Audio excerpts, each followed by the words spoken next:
বলতে গেলে বন্ধু মহলে আমার স্ত্রীর রূপের চর্চাটা একটু বেশিই হয়ে থাকে। স্বামী হিসাবে এই কারণে নিজেকে আমি বেশ গর্বিত ফিল করি।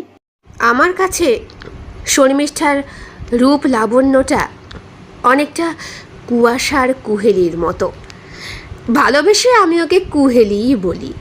হ্যাঁ, যদিও এই ডাকটা ওরও খুব পছন্দ। কুহেলি নামটা যদি আমি ওকে নাই দিতাম, তাহলে কি আর ওর কুয়াশাচ্ছন্ন সুন্দর দেহটাকে এমনভাবে আবিষ্কার করতে পারতাম?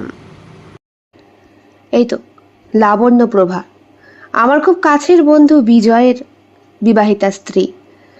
আমার বিয়েরও বছর দুয়েক আগে ওদের বিয়ে হয়েছে, একটা ছেলে আছে। সদ্য ডিভোর্স হলো ওদের, এই তো মাস দুয়েক মতো হলো। লাবণ্যপ্রভা মেয়েটার প্রতি আমার একটা